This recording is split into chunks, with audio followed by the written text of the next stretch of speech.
Tell us about the mills and the churches. Well, I always figured there was a closeness with the companies because they were always willing to help in different projects like that. So that was a closeness, and then one of our overseers' daughter married Mr. Groves. Earl married his son. So that made a closeness there. Tell me again about the $50,000. Well, that was it. The ones on the building committee, I believe Jay Webb was one on that, and they went to him and they will know if they would want to help on it, and Earl Groves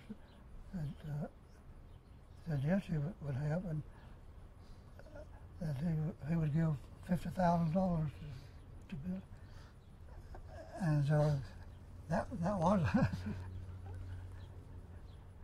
that was our help. That's a lot of money. So actually, I believe on the front of the educational building, there's some mention of that. Now, back to the time of the strike, it was so large, it was all over the country. Were you aware at the time that this was happening all over the place? No, I wasn't. Not as much as later I learned it was. It seemed like I was just mostly concerned about Gaston County, all right. I believe you said that it was really a hotbed in Belmont, but I didn't know that. Now, what had you known about unions before that, before 34? I didn't know a thing about it. I never been acquainted with anybody that had been, a member of a union anywhere. Except I did hear some tell about what happened when years before that, what happened when the union came in. What did they say? They didn't speak well of the union at all. Now, I don't know whether some of their people were involved in it, or apparently they were not in. One who was telling me were not involved, but it just has had a bad taste at that time. He said it'll cause trouble, people fight, and they get into all kinds of trouble. It didn't look too good for it. But you still had the courage to go ahead and be involved. Why did you do that? I suppose, as I look over it, the idea of people having a job, and of course Thomas's, I believe, and 6 that I read, talking about that people need to work and shorten the hours and things like that. I suppose that's I've never been involved in too much. Had you heard about what happened over in Gastonia in 1929? Yeah, I had heard.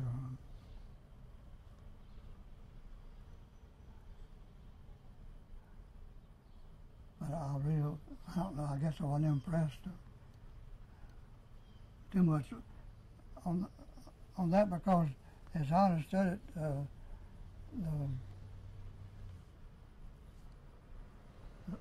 the Communist Party got involved in Just that. a minute. Can you start with I wasn't impressed? Yeah, just say you weren't impressed and then tell me the rest of the story. Yeah, that was that the Communist Party involved in it.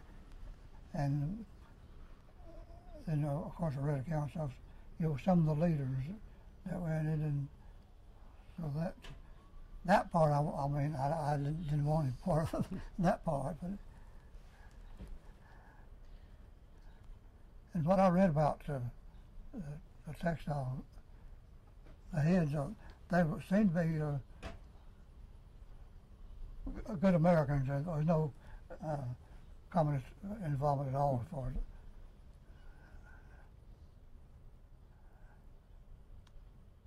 Well, the leaders who came to, there were a number of leaders who came to speak. Mm. Did you ever go into? No, I never went to. So I guess that shows I was too interested. Do you remember a fellow named Gorman? Yeah, I remember Gorman. Reading about him, but I never met him. But I know.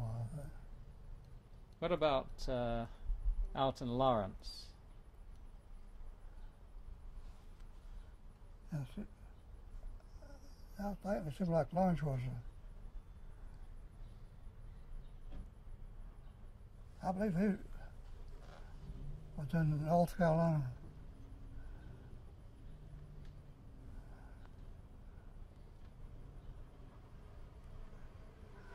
Now, right now, it just don't come to me. I don't know whether he was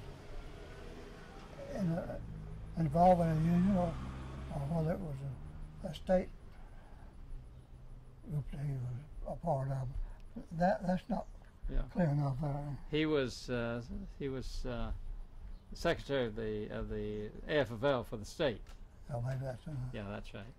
And Paul Christopher from Shelby was the young man who was head of the textile workers for the state from Shelby. I knew that it seemed like there was something that he was involved in.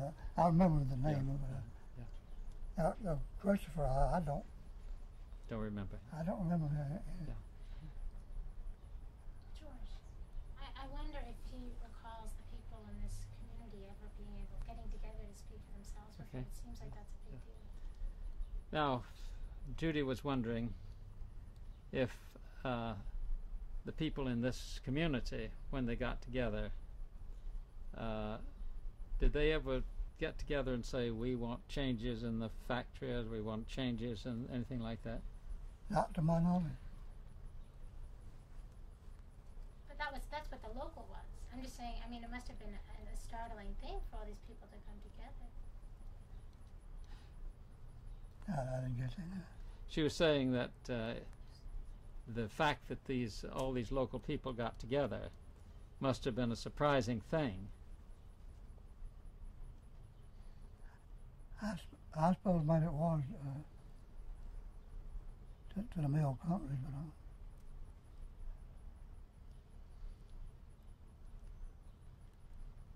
now, one of the things that we see, you see, I've gone through the Charlotte Observer of the time, and this thing built up and built up and built up, and the union said it was going to strike, and the manufacturer said, "Oh, you're not going to strike. The Southern workers will never do it." And they were just startled when people did come out. Mm-hmm. Were you surprised when they came out?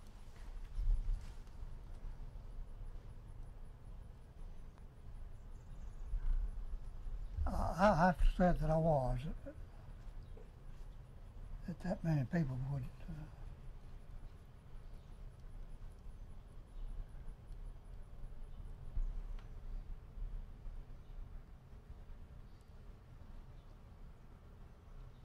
But I suppose so that maybe felt like I did on some of the things, especially that 8 hours and 6 hours shift and all that. I suppose the committee felt like I did that would be good.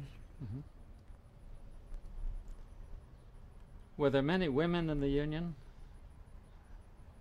Yeah, we had. I suppose many women as did men. I'm going to have to ask you that again, because were there any women in the union? as far as I can remember, it seems that there were a good many women that belonged to it.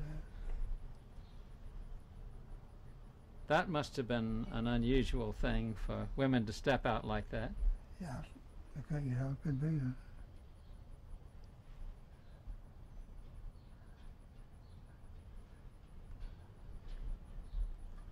I suppose too that's the fact that some of the people who I guess you say older members of the union maybe talk to them and persuade them to go the union way in their thinking. I suppose that. As far as I know, there's no woman that ever spoke to, at least to our group, or I've heard speak for the union. I mean, organizer or. Does he remember signing up with cards and collecting dues? Did you remember? Did you have people sign up and pay dues? Yeah, so. But I'm trying to think what the membership was at that time. It was just a small amount, and we're supposed to pay dues. Let's see now, was it weekly or monthly?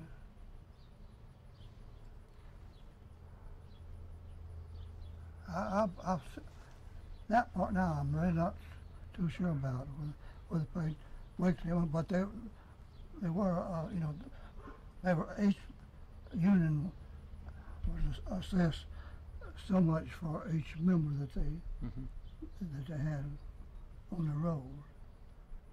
And that money went to the headquarters, where Gorman was, I think. And some of, it seemed like, I remember some of them went to the American Federation of Labor too. A part of it. So you kept books on all this? Well, let me put it like this. There wasn't much to keep a record of since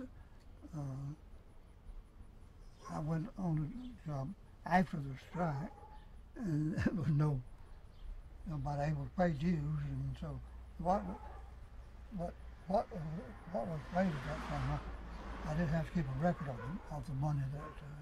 Do you have any of these old records? I was thinking last night, I had a book that had the names of the members, but apparently somewhere over the years it's been misplaced. It's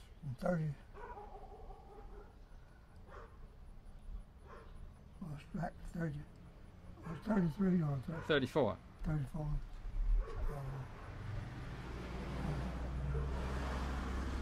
And I guess the fact that there wasn't much hope for a survival of the United.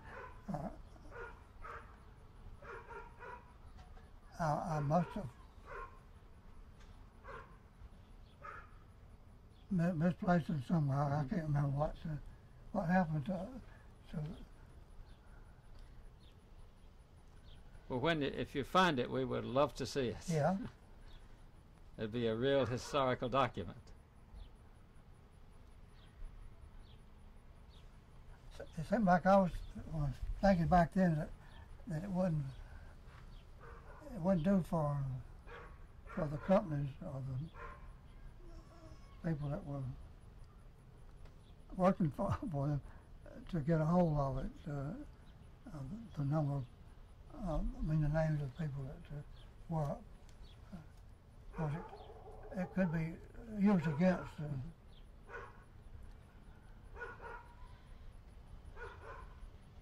George, do you want me to get the document Yeah. with all the names on it? Yeah. What, Bugs? Yeah. Rolling. Okay, have you got any records of the time when you were secretary? No, I sure don't. I was just going to tell you there. See, I became that secretary after the strike, and so. After the strike started. Yeah. In other words, you won't have any record of me at all. You don't have any part in it. And I just wondered if you had thought about that. But what we have here from the Gaston. Start again, George. What we have here from the Gaston Thread Company.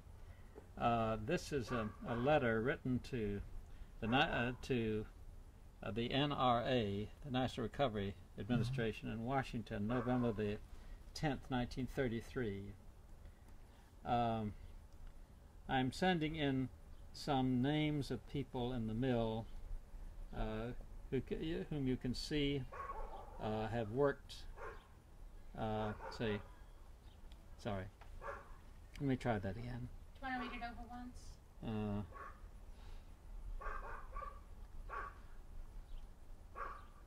Maybe you want to start with who wrote it, George. Know that. Okay. Let him see the All right. We can do that. Okay. This is a letter written by N.B. Thomas of East Gastonia. Do you remember him? Yeah. Yeah, I remember him. At the same time, I was getting a little confused, but one of the organizers that came was a Thomas too, and I was trying to, but not N.B. Well, this was an N.B. Thomas from East Gastonia. Yeah. And he's saying that this is written on November the 10th, 1933. Should I take that down? Yeah, See it take in it down. shot, so it's Okay, all all right. I mean, you This see is in what- 1933. He's writing to the National Recovery Administration, and he's saying that these people are being worked not according to the NRA code. The working people in this mill village and other mill villages, he says, one fellow says, their poor people are having to line up a house with 8 in family. Only my wife and 1 daughter are working. They only get work 2 or 3 days a week, and they make $2.30 and $4.50 and $3.30. I'm sending you the pay envelopes. You can see for yourself how it is that I'm honest and have had to drop all of my insurance, and I have 1 in family of school age. This is from Mr. Thomas, and he's saying that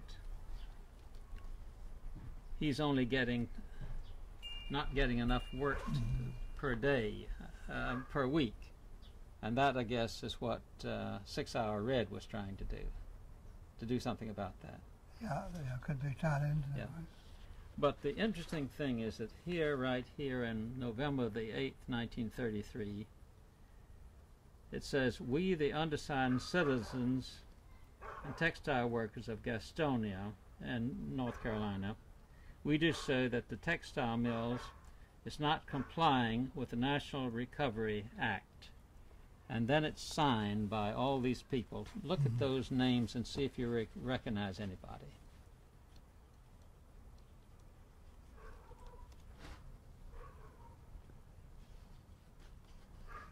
I recognize W.W. Claude.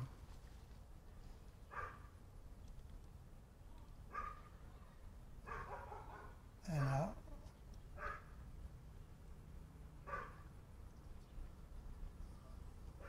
remember in Ash, and also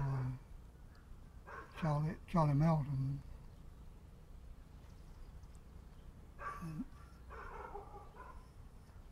And I remember L.L. Helton, his name was Lathan, and H.F. Wright. I remember him now. Therefore,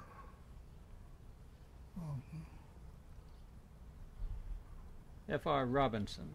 yeah, I don't place him right now.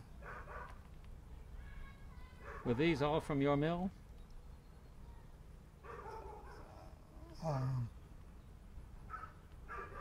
The ones I have mentioned there were workers over Grove Street. Yeah. Now I don't place Robinson right now, but there were some Robinson that worked in.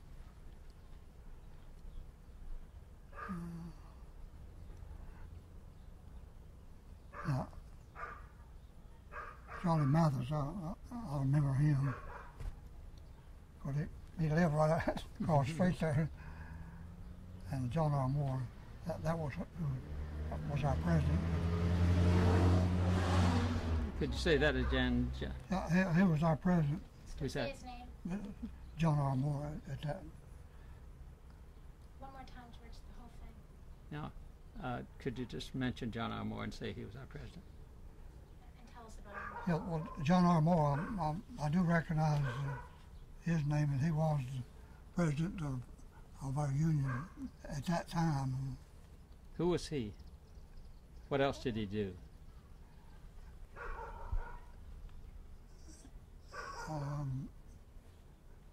Now, the job he had in the plant, I don't remember, but I do know as far as his outside life, he was, I'd say, a prominent member of Faith Methodist Church, which is up the street there. And I'd say well respected by the people in the community. Now this farmer, I remember him. He's the one that had his furniture put out in the street. Could you say that again? Yeah, this W.N. Farmer. He's the one that had his household furniture and stuff put out in the street. And that street's up here on Ozark Avenue. We passed by his. Now, why I don't know. I mean, I don't know what the company is charging with it, but Did that happen right after the strike? yeah, after the strike. Do you think they were making an example of him? Do you think they were making an example of the man by moving him out of his house?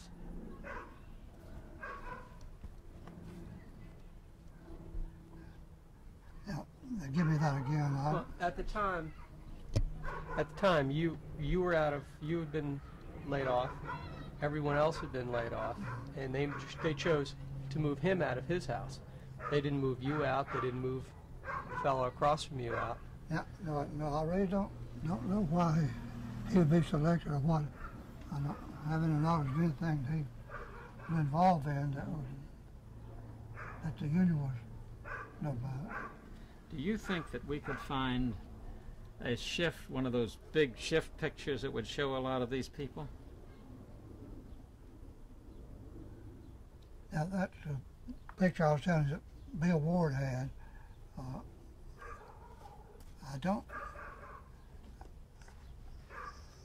I don't remember that of any of them being union members right now. But any of these fellows you mentioned, The farmers, for example, George.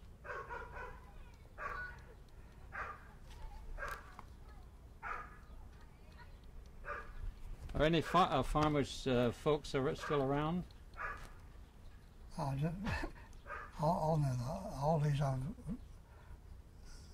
That's who was the son-in-law of John R. Moore, and now he has a son, Roy Moore. Now Earl Molinax. No, he's dead. And I believe Roy is dead now too, and Mr. Moore.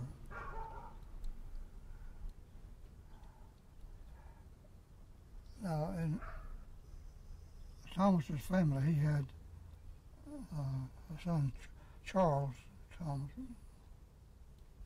and also a son, Newt Thomas. Oh, I remember these, the two boys there.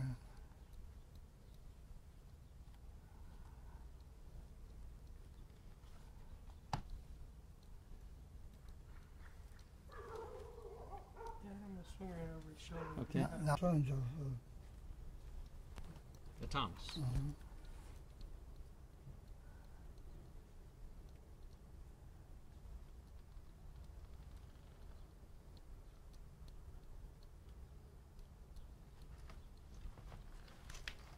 So when we go back to your house, maybe you could help us find this Newt. Maybe we could. no, Newt's dead. Dead. What, no, he's living. But Charles. but Charles, we may be able to find him. And what about Dora? I don't place her now. And Woodrow? No, I don't place Woodrow. Well, now look over here. Here's some more people.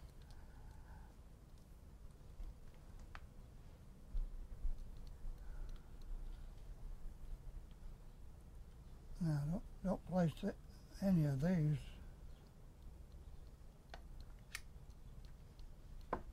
Hofstetter? Yeah. I don't remember these at all. Morrison? Hensley, J.L. Jones.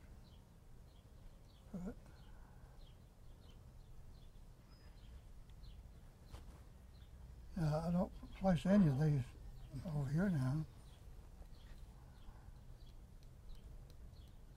They might have been from a different mill. It could be good. See, because all these were in your mill over here, you see. And then maybe they went to another mill to get these.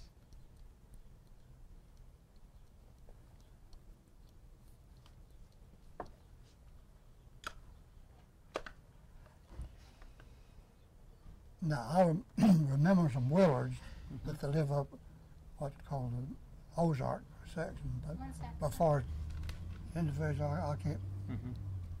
I'm just getting MLS cutaways, Judy. Yeah. We were gonna want him to point out Mr. Moore again. I got in on stream close up on all those names.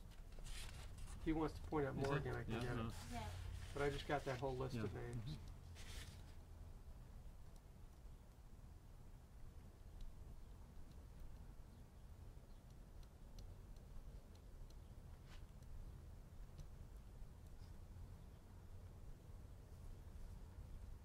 Now, I remember some Coles, but they lived up at Ozark. Not partly acquainted with them.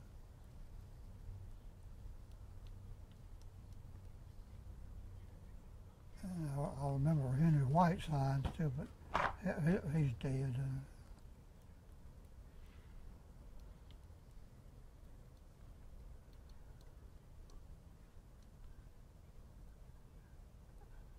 And I remember E.G. Hall, who lived up at Ozark too. Then it was pretty clear that all of these people were from Ozark then. Yeah, the one seemed like Yeah. one. I think that it was one local for both mills.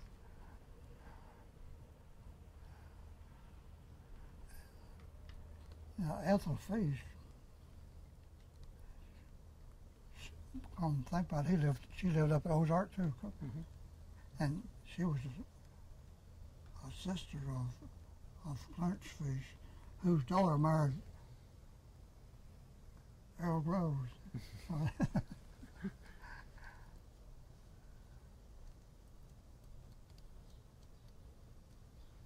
And I know the Ellises lived up there too, so it must, and Basil's. All these names are familiar, and it seems that the one I do remember lived up at Ozark.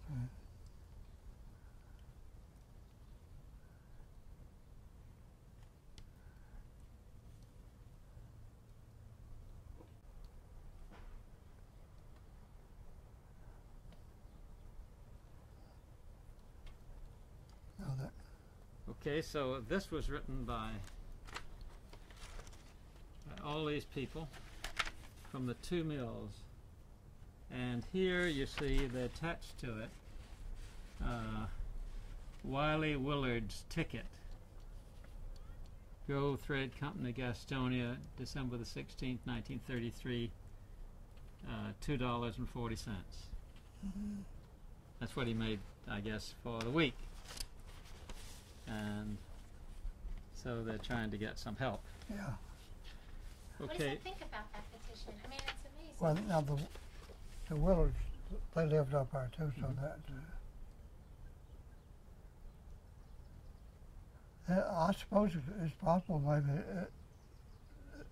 at that time that maybe the mill was, having a short time. But I know there was a period there while it 3 days a week was most person got for some time, and then things picked up. Now, if we can find one of those shift photographs from your mill, bring it over to you, you may be able to recognize some of these people. So that's what we'll try to do. We'll look for that shift picture, bring it over, and see if you can point out some of these people. As of right now, of course, you maybe seeing these names will come back to, but as of right now, when I looked at that picture, I don't remember any of these names being on it. Now somebody had given it to Bill for some reason to look at. So now Bill Ward is the one who's on the funeral home, and Bill's daddy was the overseer, and Bill worked there in the mill for a while too, before he pulled out and got into the funeral business. Was Bill Ward the fellow we met at the church on Sunday? No. I wonder if you went to the Lutheran church, that's where. No, we went to the Baptist church. You wouldn't find Bill Ward there. So he's a Lutheran. I wonder if you could ask Mr. Helton one more time to respond to the idea that people that the organizers, that the local people were really local. That they came from right here. Okay, let me try it again. Maybe Jamie wants to get on the other side. So What I'd like to do is cover Dad's question and then swing over and get the answer.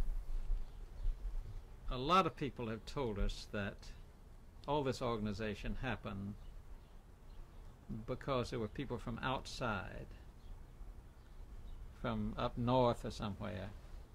And it seems to me like here, all the people you're mentioning are people from right around here. Where did they get the idea that all these people came from somewhere else? I don't know. It's sure not true here.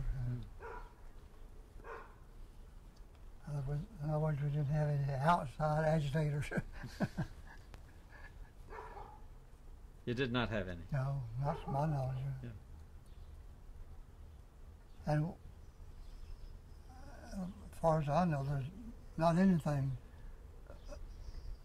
that some of the unions, did or remember.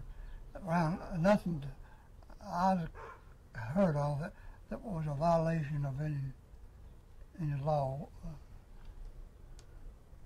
like getting involved in different things. Of course, that was against the law. I realize now by me getting that picket line. You mean you think that having a picket line is against the law? Yes. I mean, the fact that I was there trying to prevent the people who wanted to work from entering, and I figured that's against the law. But at that time, I wasn't looking at it like that. What has convinced you of that? Well, the fact that in my studying the scriptures a little farther, is that anything that a person is forced to do in most cases, it's not right. If they're forced to do it, and they don't do it on their own accord, then you're taking away that person's right. So, but at the same time, I know that when the union got started, that the employers did not observe what was right, and so they had to get strong enough, the union had to get strong enough that they could overpower, I guess you say,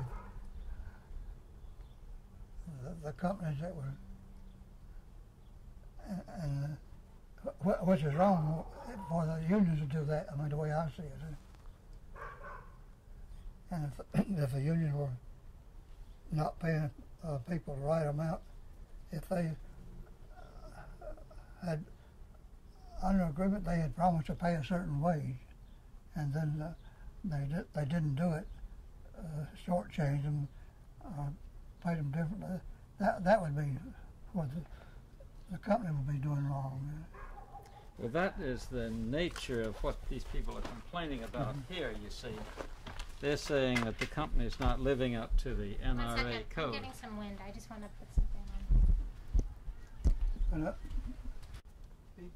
Okay, this, the NRA was an agreement that all the industries signed, and it says that they were going to take 8 hours, all the factories together, going to work just 8 hours. They weren't going to work the machinery more than 80 hours, and they're going to have a minimum wage of $12 a week. And all of them agreed to that together. There was an extra agreement called 7A that says that the workers had the right to form unions. And everybody who signed up with the Blue Eagle, you remember that? yeah, Everybody signed up to that. And so these people in this petition are protesting that the manufacturers weren't living up to that agreement. And that's what that was about.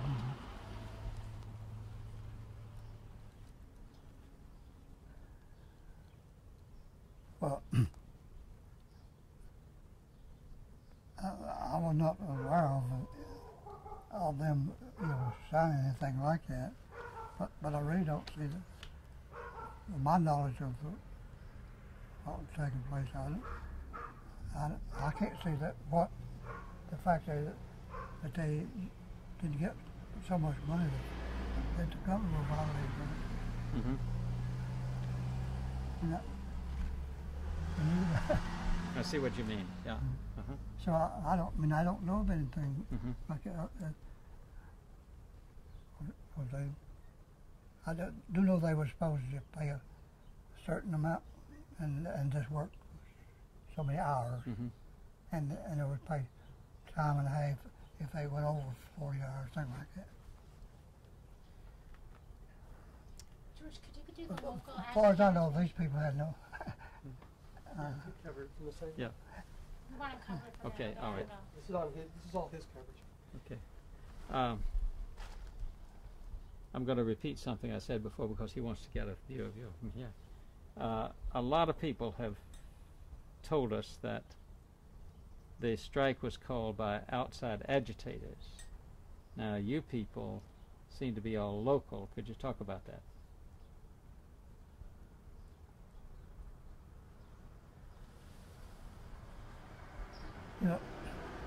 That part I'm really not clear on that exactly whether I don't remember us taking I don't remember us taking a vote on whether we were striking or not. I don't remember that now. Might have, but I don't remember it. And as far as I don't know of any outsiders that came in and tried to influence our group anyway, to strike or not to strike.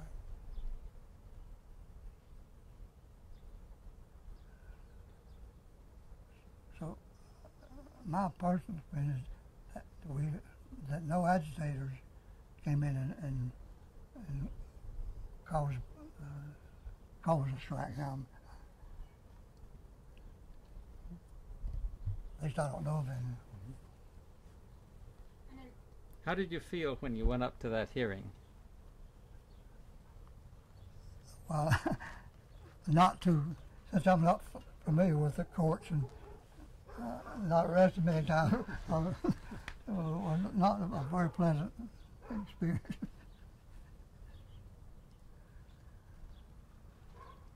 Did you feel ashamed? No, I didn't feel ashamed.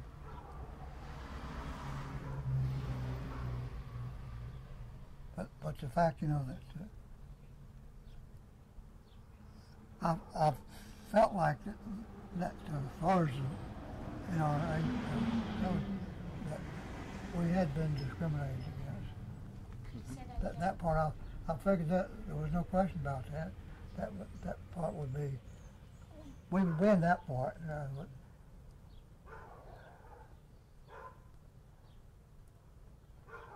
Could you say that again, that I felt that because we got a car passing? Yeah. What did I say? You know, about being discriminated against.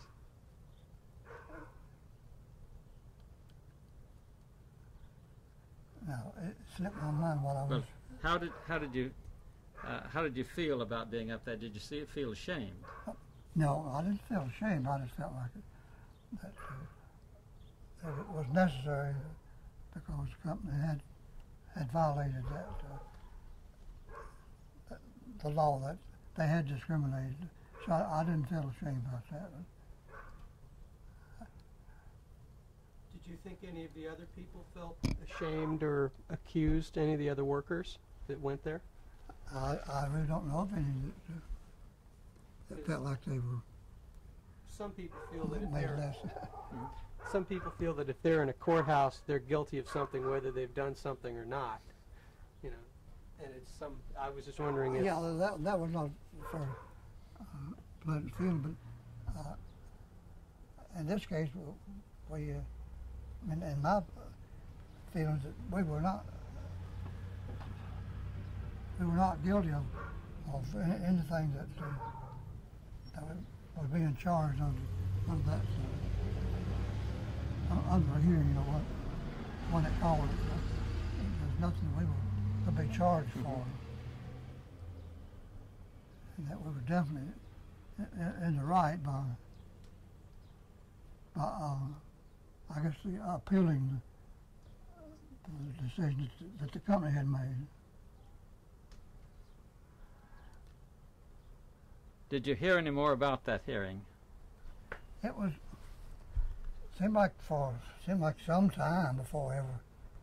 It seemed like time went on and on before I learned, the outcome of the hearing. And I can't remember definitely that we were ever given a message from the one who were in charge of the hearing, that we ever got a clear message from them that the company had been found guilty. It seemed like it just kind of, I don't know, faded away or less interested or something.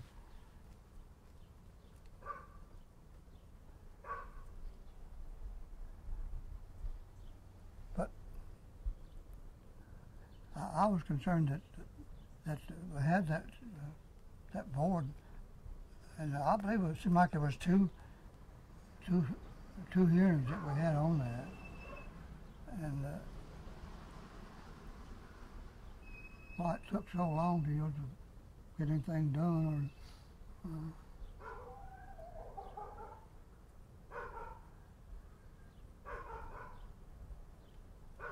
but that's the way the government's committees and things do things. Well, we've heard from a number of people that the delays and the delays and delays, Yeah. it caused people to lose heart. Yeah.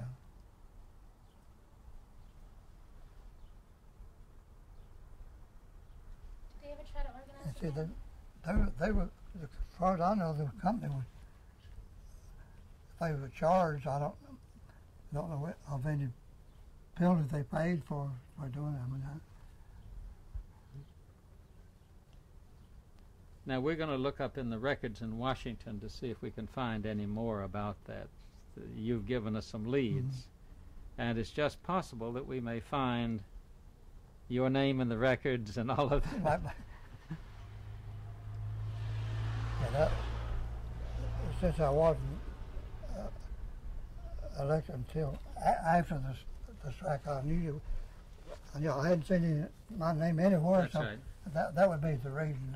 Yes. Was the strike over when Oh, he yes. was elected? Oh yes. No. The Was in the strike middle was. of it? He was elected right at the beginning of the strike, but the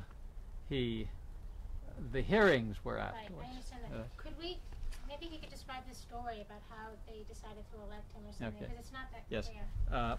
Could you But let's wait for the wind to die Okay. down.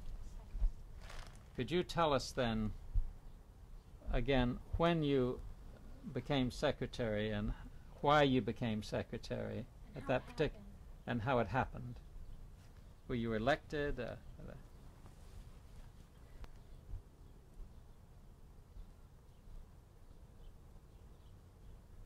Yeah, I'm trying to place whether I was elected or selected by the president.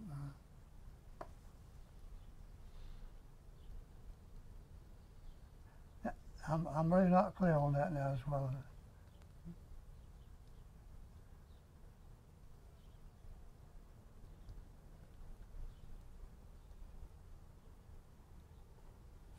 Except I know that I was recognized, at least by the president and all that.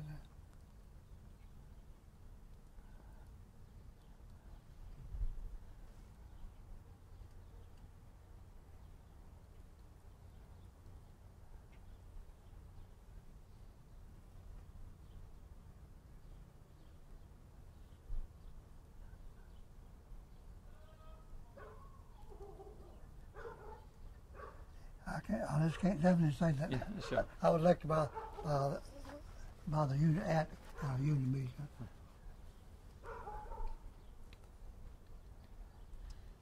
Okay. One other question. Yeah. Does he remember how they organized? Was it house to house? Oh, And yes. could he mention the number of his Yeah. local? Mhm. I know he knows it. What was your local called?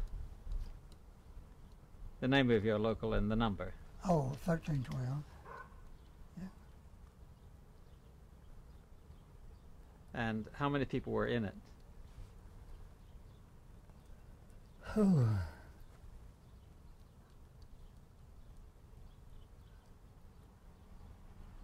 As much as I can remember, it seemed like it was about 1,200 names that we had. 1,200. And that includes the Groves Mills, the Flint Mills, and I believe Modena was probably included that, but there were several mills there that we were drawing from. So 1,200 is a lot of people. Yeah. But be frank with you, sometimes I think we've had names of people that said they were members or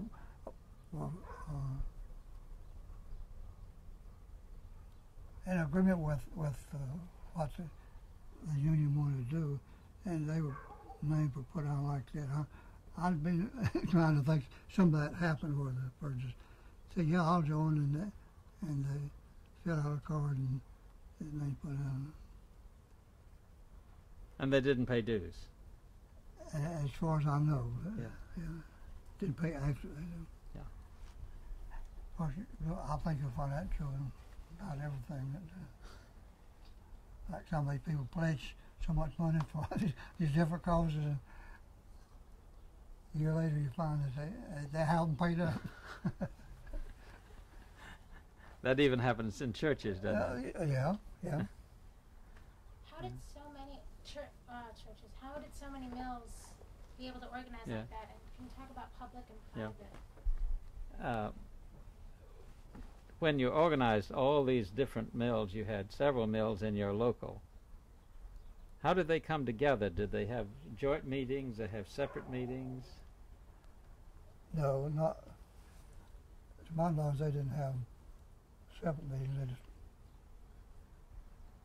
They just come from the different mill that they worked in. I remember, especially some that lived that lived at the Flint village, and they came to. This is a humorous in a way that one of the fellows who was an overseer and the plant he worked in. Now, how he was able to join without too much friction or anything there, they did, but he was,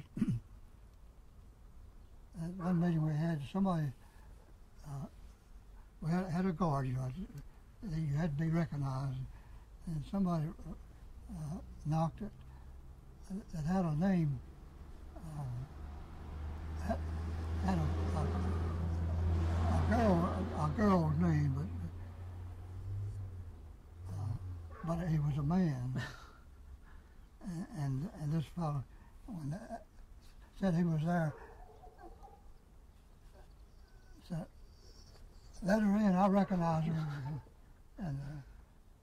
but it was a man. Little things like that happened. Did you ever had to worry about spies? No, we never. I never heard of anybody coming and reporting back to the mill official about what was said or done. Truck coming. And I really don't think the mill did that. Let me ask you that again. So, did you have to worry about spies? Not to my knowledge.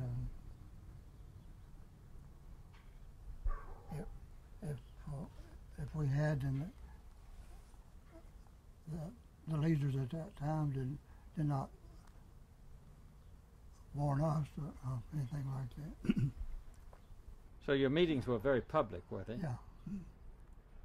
Well, not to the general public, but they were open to all the members, all that were members. Like we did have the person at the door to, before a person could get in, it had to be recognized. Show his card. You know, or his name and somebody, if he was recognized by somebody. Did they ever have anybody come up that wanted to come in and somebody said, don't let them in, or we don't recognize them? Not to my knowledge. I never had anybody that wanted to come in that didn't. Maybe the people knew that wouldn't be. We had I consider a very, very nice group of people. Where were they meeting? Back over here, close to that lace mill there, was a big store building that was owned by McAllister, and so we met in that building. So McAllister let you have the place, did you? Yeah, but now I wasn't in on. I don't know whether the rent was free or whether we paid now. But I do. That's where we met. There was a meeting place over his store? No, the building was closed. I see. Had been a store there in the past.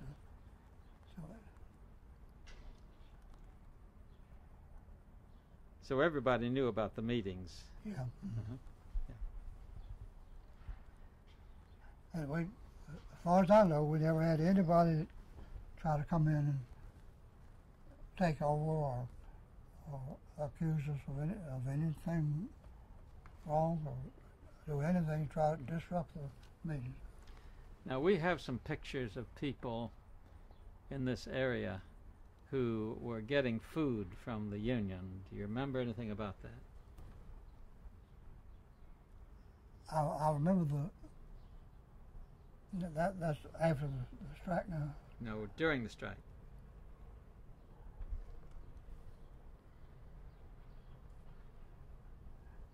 We had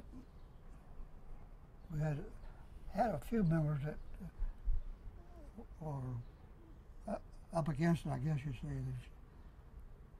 And I don't know, I was not involved in any way, but they did go over to this committee that's in charge of that.